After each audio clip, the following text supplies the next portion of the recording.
Hey guys, welcome to Collider Movie Talk for movie fans. I'm your host, Ashley Mova, and this is The Daily Show. We give you all the latest news from the world of movies, plus some insight into what it all means. Leading off the show today is Mark Ellis. Welcome one and all to the best movie news show in the entire galaxy. Come on, knock on our door. My name is Mark, and we're so excited to not only be singing sitcom theme shows to you guys, we're also going to do a little bit of movie yapping here today. It just got a sequel. David Oyelowo is going to be in a new Disney live-action movie, and me and the gentleman to my left and right are going to get a little dirty with a debate about Infinity War. Ashley, what are the names of these fine young lads? One of them is Mark Reilly. Oh, I loved your Three's Company reference. Thank you for that. Happy to be here, folks.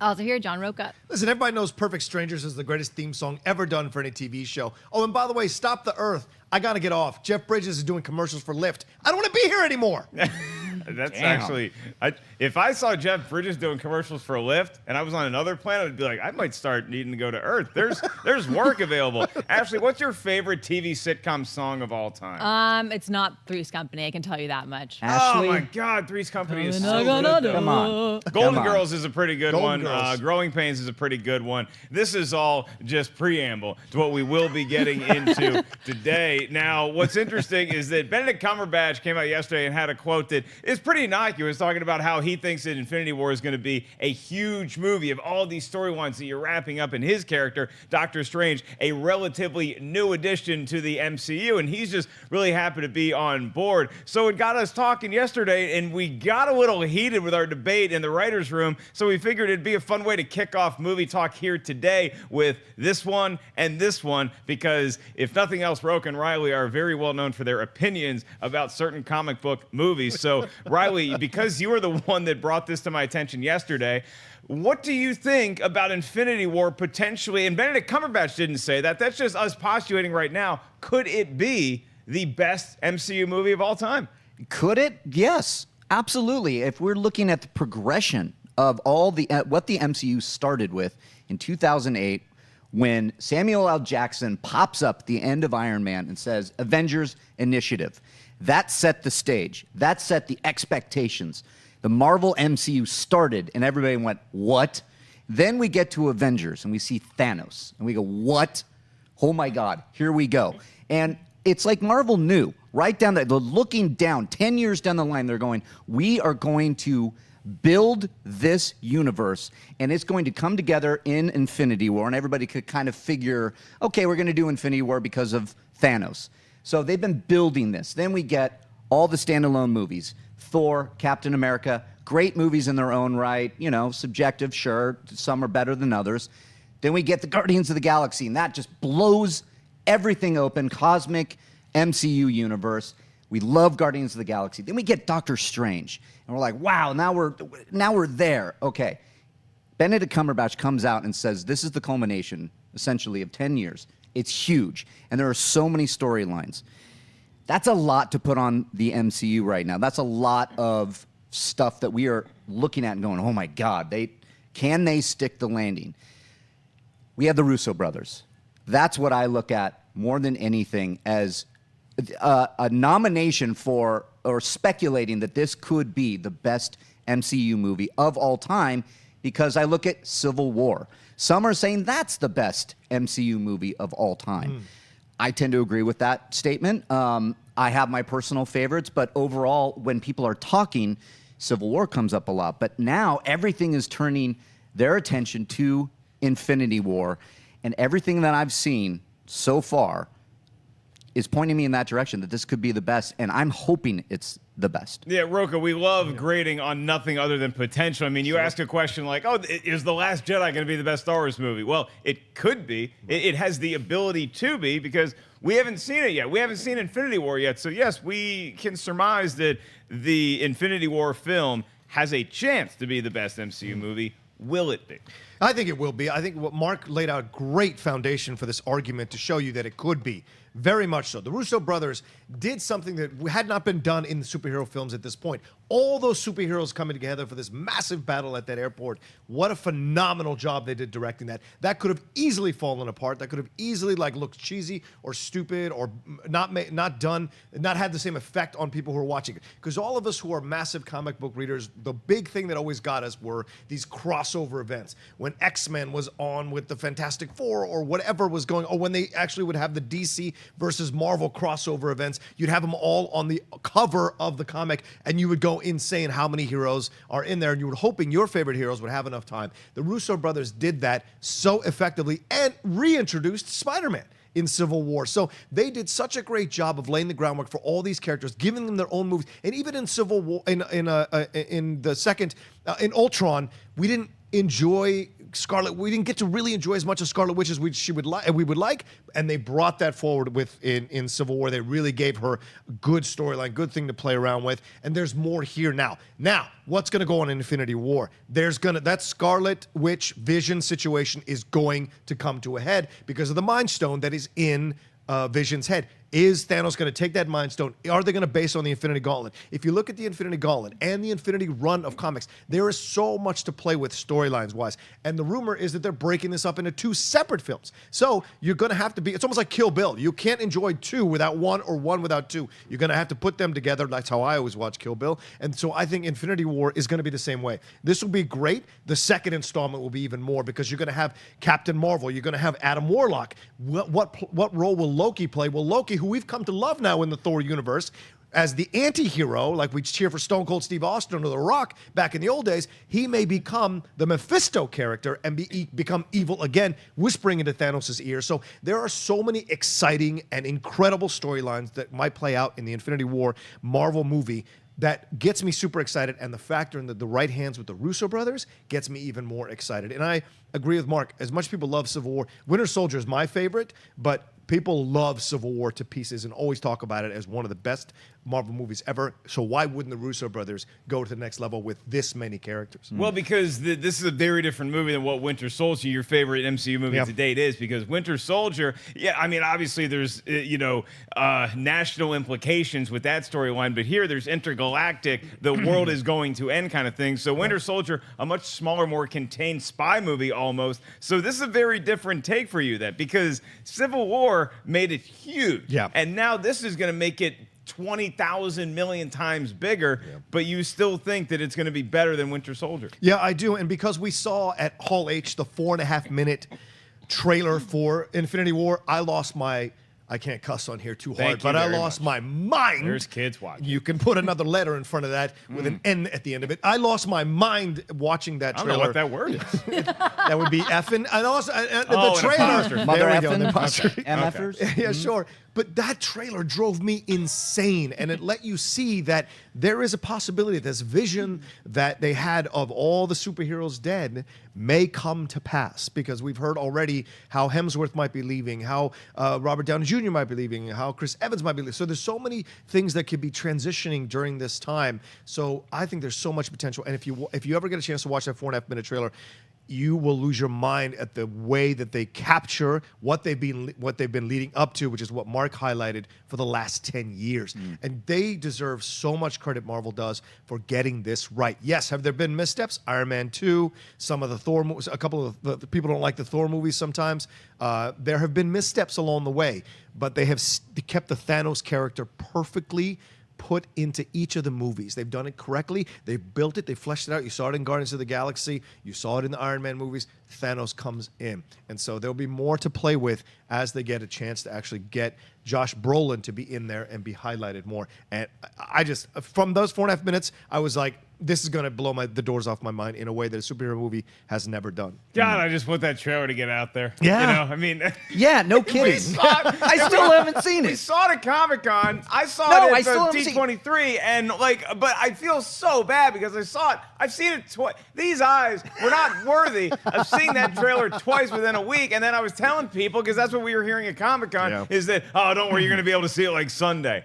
It's well past Sunday, and poor Mark Reilly hasn't seen it. He doesn't have a lot to live for, folks. I don't. I have a Gremlin shirt and this trailer. It's a good shirt. And that's it. And but that's the thing. I find it interesting that these trailers came out at D23 and Comic-Con, and then there was the inevitable leaks, and people, were posting them on Facebook, and I did. I looked away. I want the experience of whether it's a trailer reaction, which has become a thing, or talking about on Movie Talk, or talking about on social media. People are so amped for this thing, and that's a sign of how much anticipation is out there.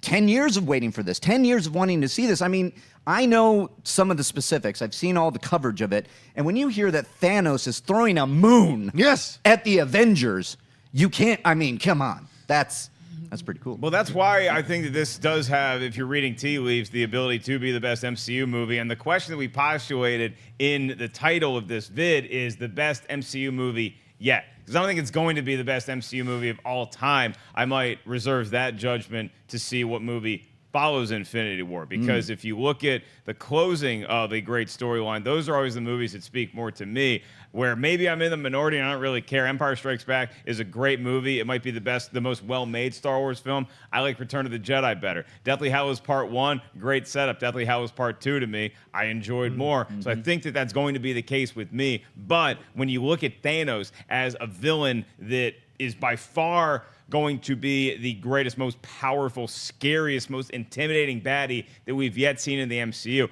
I think that's why. But I also want to have some fun with this movie. And what I mean by that is I really liked Avengers Age of Ultron. I know some people have mixed feelings on it in retrospect, but one of the reasons I liked it so much, and the first Avengers for that matter, is because you get to see all these heroes interact and have funny moments together. I love the party scene at the beginning of Ultron. I think it's so well done. I want to see more stuff like that. I don't just want to see our superheroes team up and then like just all have this like ominous, oh God, what's going to happen? We'll get to that stuff, but I want some jocularity between Iron Man and the Guardians. I want to see what happens when Doctor Strange is meeting everybody for the first time. I want to see what happens when Captain Marvel gets introduced, whether it's in this movie or the next one, to everybody else. I'm very excited about a number of different aspects of Infinity War, and so I think, yes, it has the potential to be, and the reason why we got to have this discussion today is because Benedict Cumberbatch talked about how it's going to be huge yesterday. We love talking about movies. The show's called Movie Talk. You see all this? That's movie news. We decided to talk about movies to kick the show off for 12 minutes. I had a good time. All right, let's move on to our first official news topic of the day. What do we got, Ashley? New Line and Warner Brothers announced Monday that It Chapter 2 has officially been dated for September 6, 2019. Since its debut earlier this month, it has shattered records, becoming the top-grossing horror film of all time. Original screenwriter Gary Dauberman has also signed on. However, director Andy Muschietti has yet to sign a deal to return. Reilly, thoughts on It Chapter 2's September 2019 release date? Oh God, I wish we could get it next year. I love it so much. You know it. I saw it. I've seen it twice already. The theater experience is phenomenal. I am a huge fan of the book. The book is phenomenal, and I can't wait for Chapter 2, where they're going to go into the adults. They're going to go into some of the mythology of Pennywise. The most interesting thing for me is, of course, they've dated this. Of course, they've put it for 2 years, basically, from now. It being, I mean, Chapter 2 is going to make a ton of money. It's going to be another all-time horror movie if it's done well. But there's one thing that needs to be done before we can start talking about it doing boffo box office and being a great second chapter, and that's Andy Muschietti. I find it interesting that he is, in the report that came out, waiting in the wings. He hasn't signed on yet. And there's some Twitter things happening with some very trusted outlets and reporters that are in the film industry, namely Justin Kroll over at Variety, who said, he heard that Team Muschietti was very interested, excuse me, in the deal making that Patty Jenkins did for Warner Brothers. Jeff Snyder over at Tracking Board says, I find it very interesting that Patty Jenkins wasn't signed on for a sequel for Wonder Woman. Same with Andy Muschietti, that they only did one movie. Their deals were only one movie. And it was almost like Warner Brothers didn't have a lot of faith in these movies to just kill it at the box office. So now Team Muschietti is kind of, maybe they're negotiating. I think he's absolutely negotiating for a better deal, i.e. more money. And good on you. Damn right you should. and he should come back because I cannot wait to see what his vision is for Chapter 2 with the adults, with the kids all grown up, hearing that they're going to flash back to the kids, so we're still going to see some of our favorites back. But Muschietti needs to sign that deal right now. I don't see any problems there. I'm sure that Warner Brothers is going to pony up. I mean, this thing was $35 million budget, and it's made over 400 million worldwide. So we're talking like Warner Bros. Yeah, here you go. Here's a check. Here's a Brinks truck. But get them on now because I want them to go officially into development and flesh out that story because there's some interesting stuff happening with the mythology of Pennywise and what we're going to get with the kids in the future. Can't wait. Hey, Rocha, what do you think is going to happen first? Mark Reilly sees the It sequel or the Avengers Infinity War trailer? Okay, that was a dig. I'm very happy that you're not going to get your It sequel next year because, like you said, we don't have a director or a cast just yet. Yeah. But I would agree with Mark Reilly to a point where, yeah, Warner Brothers, get your checkbook ready. Don't pack up the Brinks truck just yet because as great as I thought it was, I don't think Andy Muschietti is necessary to come back on the same level that Patty Jenkins was necessary to come back from Wonder Woman, but I don't think that there's a whole lot of directors you could mention in any movie or attached to any franchise that are as crucial to the furthering of that as Patty Jenkins is to Wonder Woman, because we had an It treatment with Cary Fukunaga. He left and the sky was falling. Andy Muschietti comes in and does a great job. I think that there's other directors out there that could do very well with an It sequel. Would I prefer to see Andy Muschietti come back? Of course I would, but I don't think that there's a lot of people that deserved the deal that Patty Jenkins did deserve for Wonder Woman. I don't think that it did what Wonder Woman did culturally, socially, and obviously didn't have the ability to do those kind of things. This is just a scary movie that we ended up really glomming onto, both story-wise and with scares, but I don't think that there's a lot of directors that have earned what Patty Jenkins earned with Wonder Woman. Again, I want Andy Muschietti to be the director of It too. I think he deserves a huge payday for it. But if you're comparing yourself to what Patty Jenkins' deal for Wonder Woman 2 is, I think that's a high bar to set. And good on you for making all the money you possibly can. Go after it. And then if you have to talk down a little bit when negotiations happen, that's fine too. Andy Muschietti deserves back-end points.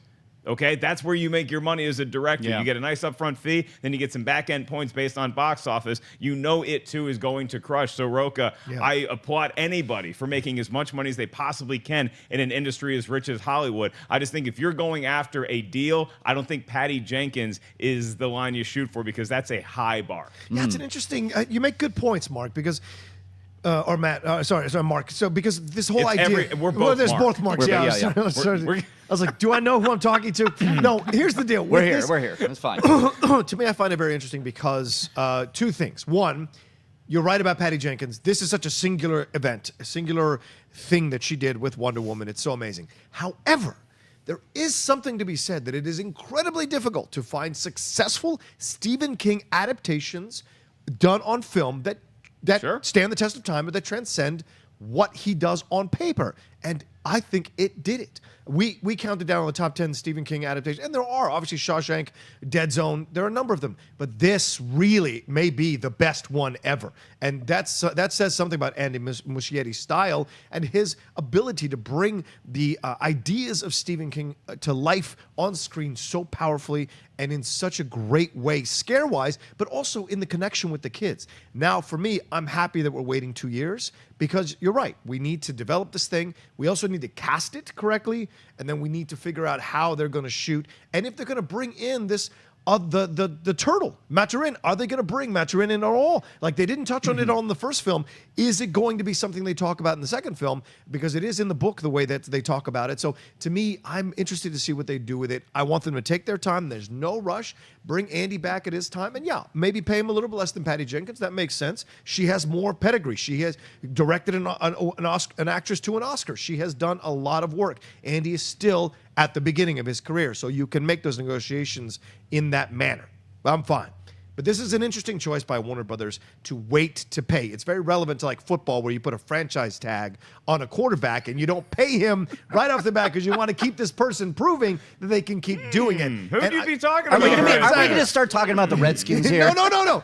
And also, I wonder if this has something to do with the DCEU, with Warner Brothers, because, you know, they went all in with Zack Snyder. They went all in with these directors, and they signed them to long-term, and then they realized, oh, wait, we don't have a lot of room to maneuver here. So maybe in this situation, both situations, both in Wonder Woman and here, they wanted to give themselves a little bit of chance to maneuver. The movie's made enough money. They can get paid. It's totally fine because they're recouping their investment 20-fold. Yeah, I'm not going to throw Warner Brothers totally under the bus for not I'm signing not doing that directors. either. I I'm know just saying you're it's a not, thought but process. I think a lot of people look at the optics here and they say, oh, they didn't sign Patty Jenkins, they didn't sign Andy Muschietti to multiple film deals just yet. I mean, we live in an era where movie reporting, and we're guilty of it as much as anybody else is, that we do this daily. There's a 24/7 news cycle. There's a lot of outlets whose sole job is to report on these kind of deals going on in back channels when you didn't used to have that. So I'm sure that that's the history of film, is that you wait for a film to prove itself before you have a director and you just give them 3 more movies. So I do think that Warner Brothers should have locked their directors up to some sort of contract. Yeah. But it just if for no other reason to not have the negotiations play out in the public eye as much as they are, because Rocha does make a sports reference, which I'm not a fan of, but you do see this when you have any sort of position player in any sport where if you negotiate a new contract, now all of a sudden you're the highest paid player of all time at that position. And so if Patty Jenkins was able to take a step forward for not just for her or female directors, but for all directors who are helming a successful start to a franchise, then that does move the bar. I just think Andy Muschietti might be aiming a little high to hit the Patty Jenkins number. Yeah, and I don't think he's trying to hit. I think they're interested in what happened there and the negotiation, because I totally agree with you on that's 2 separate things here.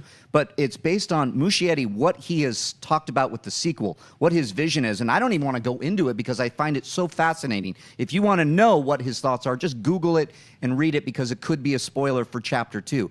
I personally love the take. It's a little bit different from the book, but I love that. And he is going to go into what you're talking about with the turtle. Really? He is, but good. he dropped little Easter eggs. There is the Lego turtle, and they see a turtle in when they're swimming around. Yes. So he has a great vision for it, and I think he absolutely deserves to be on it.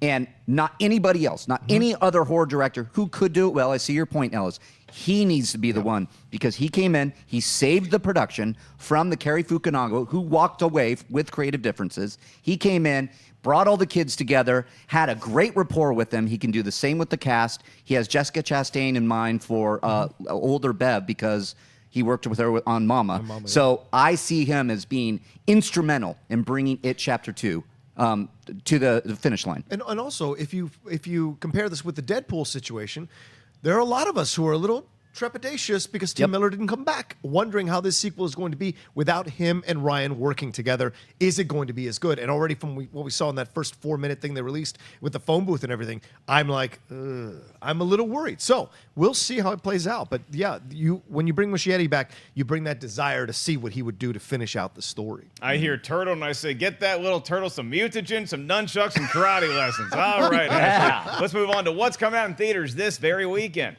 It's American Made. Barry Seal, a TWA pilot, is recruited by the CIA to provide reconnaissance on the burgeoning communist threat in Central America, and soon finds himself in charge of one of the biggest covert CIA operations in the history of the United States.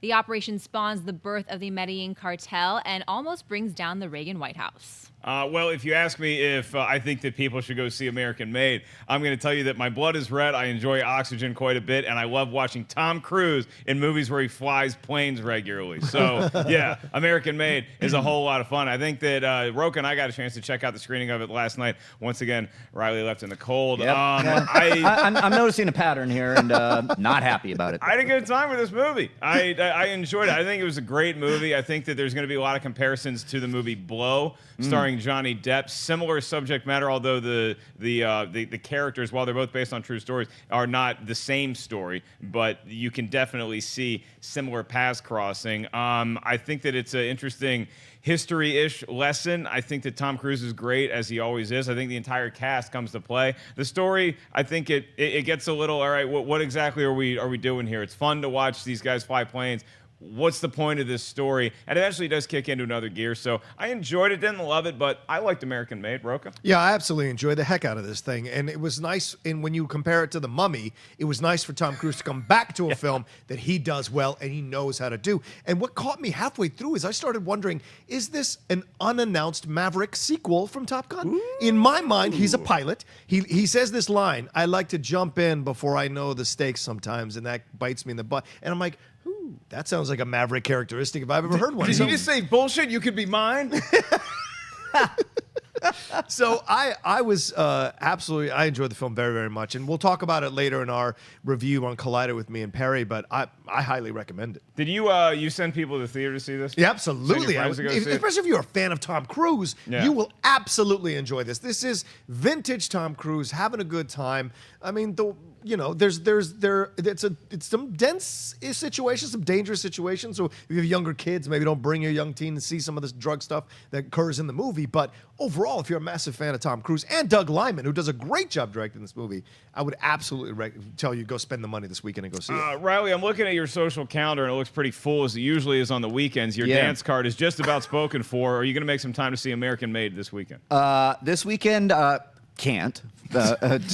Plans, big plans, huge plans. But I will make plans to see this movie probably when I get back and go to a nice, maybe a Monday night screening, go check it out because Doug Liman, I'm a huge fan of his ever since Swingers. Ever since Swingers, I think he's done something interesting in every movie he's done. And Tom Cruise, if we're getting like a Blow to what you're talking about, I love Blow. Mm-hmm. I find that movie fantastic. Glad you kicked the hat. Yeah, I'm glad. Yes. I went there. It happened. I set that up. You hit it over the fence. So we practiced that for 3 hours. I'm good here. I love Blow. The movie. Please put love that the on movie. a shirt. Can't wait to see this because I like the movies about the true story of the drug trade and other things. Okay, so I'll just Brian Ward, if you're watching us, please create a shirt. No, that says, you can't do that. I love Blow with Mark Reilly going. If this Please. was the Schmoes live show, Cody Hall would have already created a lower third. This is Mark Reilly loves Blow. Speaking of Schmoes, this week it's going to be a pre-taped show, but we are going to be debating whether Tom Cruise is the greatest movie star of all time. So make sure you guys tune in for that. Let's move on to buy or sell. Where there's no Blow to buy or sell today, Mark Reilly, but there are going to be a couple of movie news stories. Ashley, what are they? Coming from a report at THR, Disney is in development on a new live-action movie musical written by Moonlight playwright Terrell Alvin McCraney with David Oyelowo attached to star.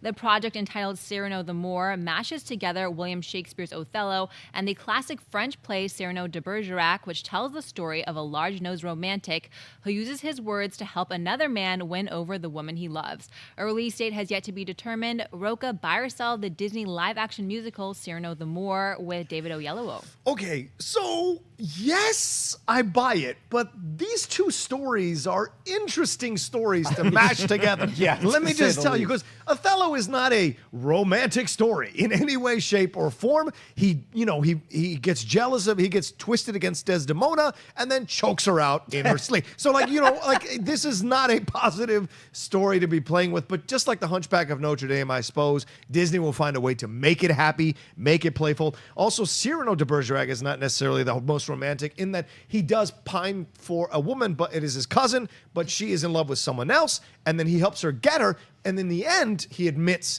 his feelings for her and then dies immediately after. So, there's a lot of tragedy in both of these stories. So, I wonder how they're going to mix them together. But that being said, I am such a massive fan of David Oyelowo. I hope I'm saying that right. Oyelowo, like what he did in the Martin Luther movie Selma, and what he did in Martin Luther King movie in Selma, and so many other pieces. I've seen him, and he's working with his wife, who's also a very good actress. So I'm excited to see what they put together, and this is kind of nice. What African American Disney, we saw with Princess and the Frog. I want to see more of this, more other cultures explored, other stories explored through classic means. This works. But if you start bringing me Iago and you start bringing me all these other things that are involved, and because Cyrano de Bergerac also occurs when there's a war going on. Is there going to be sword play? What kind of play is going to be here? So there's a lot to play with here. But initially, I do buy it because I find it an interesting concept. But I want to see what the story is going to be first before I 100% am willing to give my money to it. You dropped some Shakespeare on the floor there. Hello. I think that what's going to scare people, and maybe like Rocha gives them the fear of this movie, is that it is live action.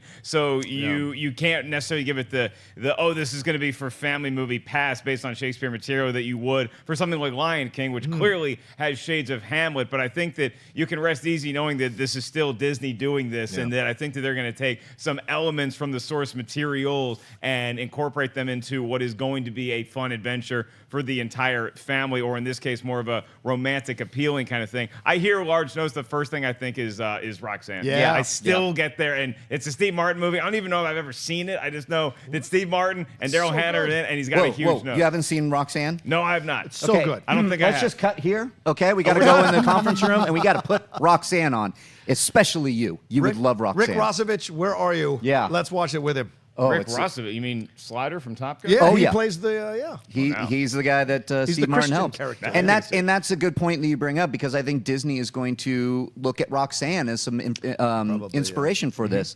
And I find it fascinating. It's a big buy for me, not only because of the story, but because of the team behind the camera with Moonlight writer and David Oyelowo. So this sounds fascinating to me, because I am a Shakespeare fan. I love Othello.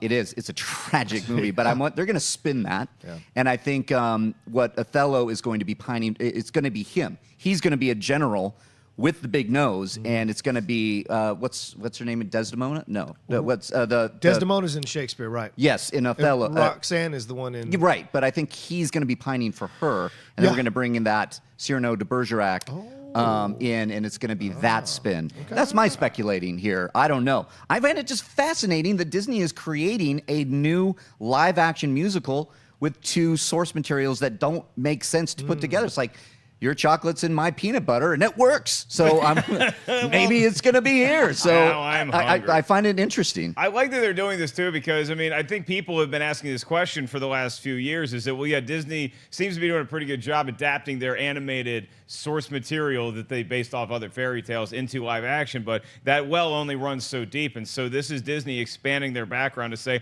we can pull in different inspiration from different, decades or hundreds of years old material in this case. So I like that it keeps the Disney factory chugging in live action form. And David Oyelowo has a good relationship with Disney, having worked on them in 2016 is when Queen of Katwe, I believe, came out. So there's a good background there, and I think this movie's got a lot of promise. All right, let's move on to something that definitely has promise, because it's about a big red dog.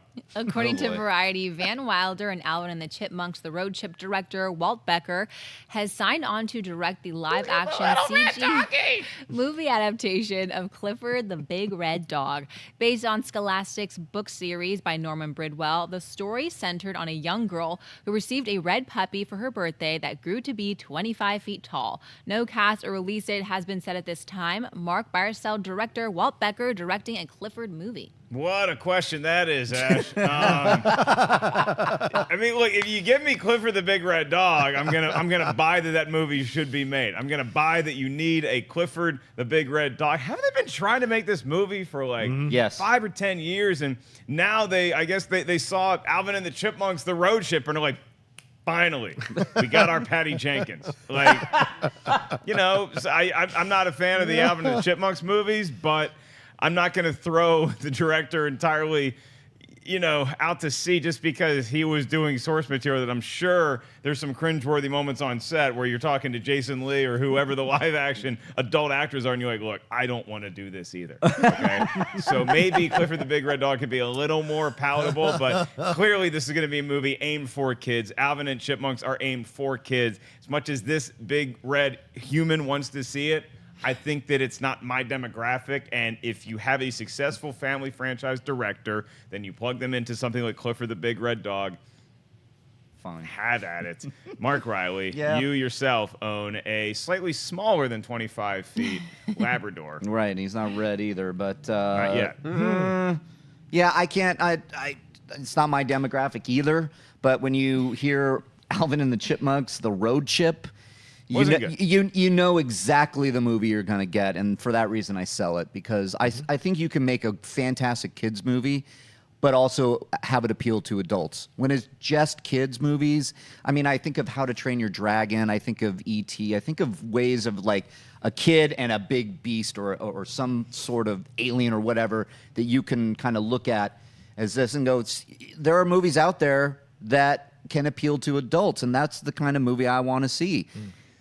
Alvin and the Chipmunks, the road trip? No. Then you go, oh, so you're going to just basically cater to kids, and so I can skip this one. Yeah, he also did Wild Hogs, and he did... Van Wilder. Yeah, Not Van Wilder. Not even the first Van Wilder.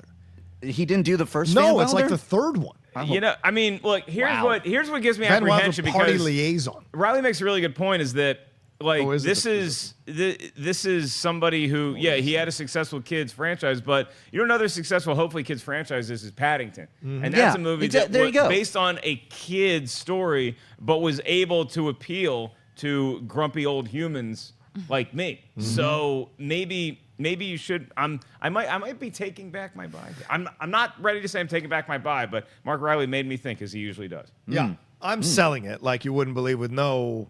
It's like you wouldn't believe with no issue because I was wrong. He did direct the first Van Wilder. It's just they've changed it to Party Liaison because there have been sequels. They gave it a name now, like A New Hope or something. Oh, anyway, he did Wild Hogs. He did Old Dogs. These are not enjoyable movies. And those were for adults. Yeah, those for adults. And the writer of this film is the one who did Office Christmas Party, which crashed and burned. But Malin is writing the next Sherlock Holmes movie. So. This is a weird combination that doesn't necessarily give me hope that this is going to be a good movie, but it's Clifford the Big Red Dog, and we do need some counter programming to all these kind of more adult-oriented films that are coming out, superhero-themed, even something like It has kids in it, but it's all this incredible horror around it. So I'm happy that this is happening. I don't necessarily buy the team behind it. I would like to have seen someone with a bigger pedigree of directing children films, because something tells me they're going to make this with a lot of sly jokes that are intended for adults and slide them in, and not in a crafty way like Pixar does, but more in a way that's a little uncomfortable and not necessarily correct in tone. All right, fine. I'll sell it too. You know what? Clifford the Big Red Dog. Michael Bay should be doing that movie. Yes! Oh. You get a big dog. You get destruction. You need good effects. I want to see Clifford the Big Red Dog tear up the suburbs and pee on a giant fire hydrant.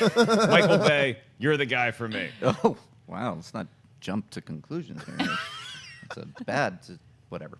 We are going to save some time for your live Twitter questions at the end of today's show, so go ahead and start tweeting us at Collider Video. And I want to remind you guys that tomorrow night is our big Back to the Future screening at ArcLight in Hollywood, California. 7:30 p.m. We're doing the Q&A. Then we're going to do the actual screening of the most fun movie of all time, Back to the Future. And after the Fish Under the Sea dance reaches its logical conclusion, we will be doing a meet and greet at the bar afterwards. And we also have some really cool New York Comic-Con announcements to make right here and now. So next week is New York Comic-Con. I believe the festivities go from Thursday through Sunday, and Collider is going to be on hand for a lot of it. And you guys can stay tuned, even if you're not in New York, to Collider Video, because we are going to be live streaming all of the big panels the weekend of New York Comic-Con, including Pacific Rim, The Punisher, The Walking Dead, and more. We begin our streaming of the New York Comic-Con panels on Thursday at 11 a.m. Eastern. That's 8 a.m. Pacific. So make sure you guys are tuned in to Collider Video for all of the live panel coverage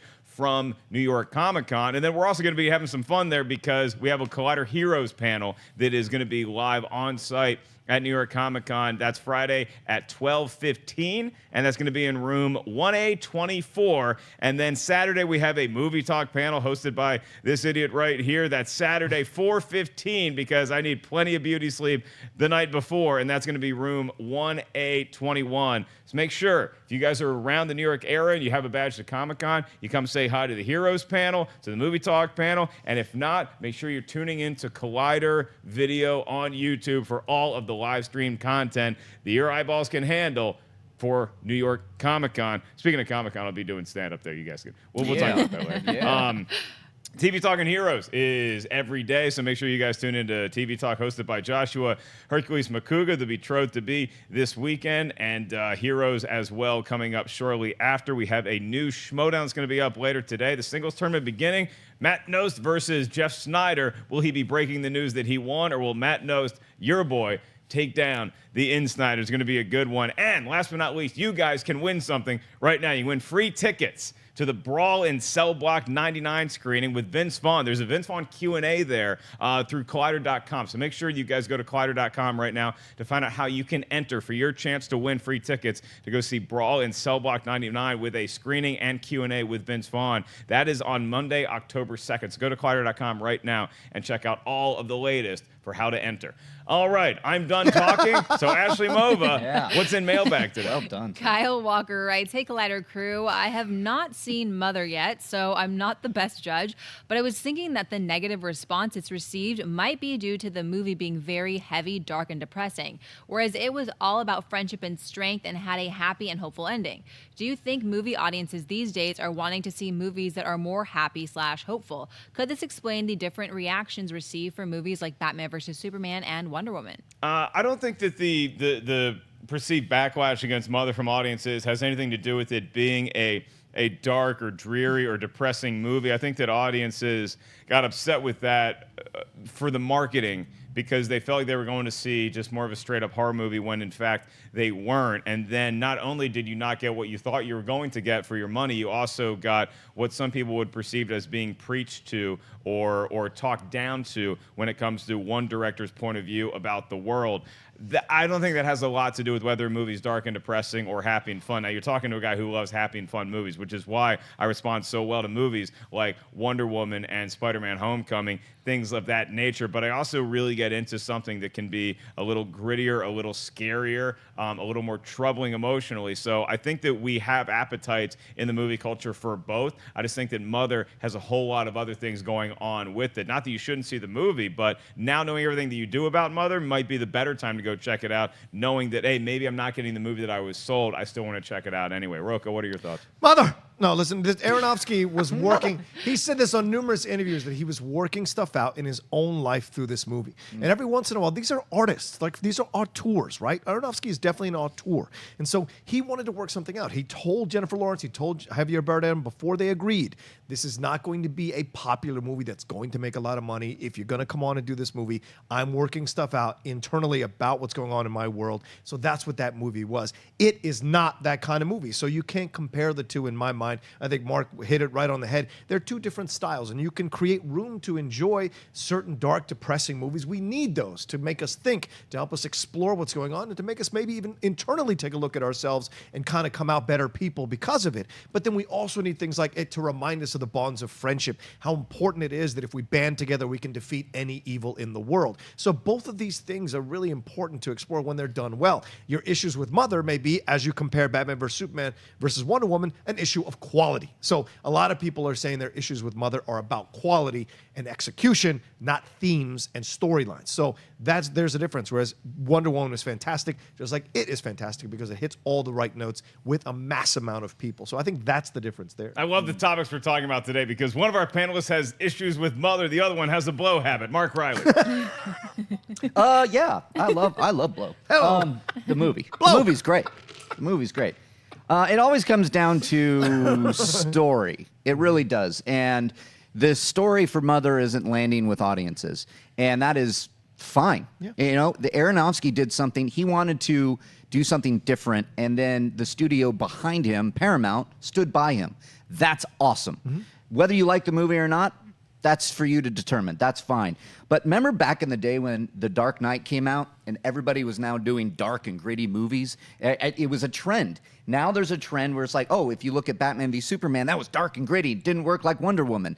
Well, it had some lightness to it because of the kids. But make no mistake, that is a dark movie. Yep. There are dark storytelling elements in there.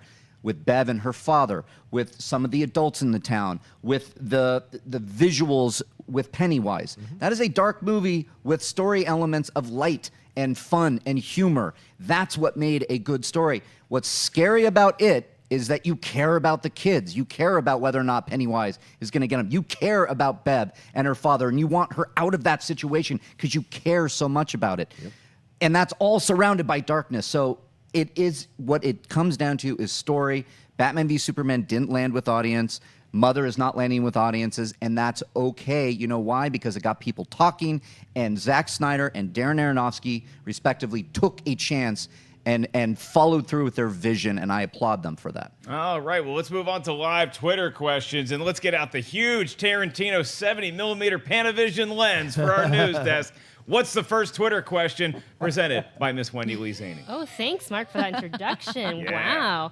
All right, this one comes from Blue Leaf 13, who writes, should future films in the Dark Universe focus on horror as the original monster movies did rather than action and adventure? Yes. Yeah, I think Yes. that's probably a good idea. Thanks for the question. Next. I mean, like, yeah, that's what we all want. I totally agree with the question, and it's like somebody whoever wrote that question just needs to go onto the door and be like, hey, Universal, I have a note. Yeah. Let's make these horror movies horror. Yeah. You know, like that's the thing we were talking about with American Made is we saw The Mummy, and it's like this weird Tom Cruise adventure movie they're trying to have elements of the Brendan Fraser Mummy, and it wasn't that good in that vein, and then it also wasn't scary at all. So yes, make the horror movies horror. Do you guys have anything to add to that? Yeah.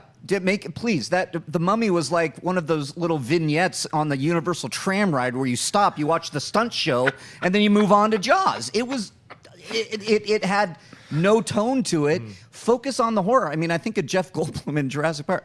You are gonna have your dark, scary monsters in your dark universe. I mean, it opens dark universe, and then you get Tom Cruise walking around making quips about zombie mummies coming at him. It just, no, yeah, please. I don't give a crap if you focus on horror, action, adventure. Focus on making a good movie. That's what I want you to focus Yeah. on. You can do elements of both. Make it a good movie. That's what I'm waiting for.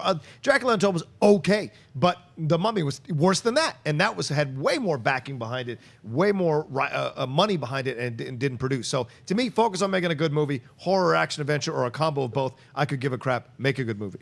Dracula Untold was pretty bad. All right, Yeah. let's do another Twitter question. Okay, this next one comes from Ben Solo, who writes, Blade Runner 2049's Twitter embargo has lifted, and the film is already getting high praise. Oh, dear God. Thoughts, and are you excited for the film? Okay, so here's what I'm Look at going to Rocha, do. he can't contain himself. All right, Ben Solo. So here's what I'm going to, just because I know that Ben Solo has a history of getting upset at people and throwing swords in their guts, I am going to watch Blade Runner tonight. I'm going to watch the original Blade Runner tonight. Finally. I got the final cut. I'm going to be watching Blade Runner tonight, and then hopefully reviewing it later on this week. And then Blade Runner 2049, that's a whole other ball of wax because we're still waiting for the press screening. We're going to be in New York when the press screening probably comes out, so we might have to go see the press screening in New York, which would actually be a treat to see everybody in New York. But I am very excited because I'm hearing good things so far about Blade Runner 2049. Rocha, you going into this with some optimism?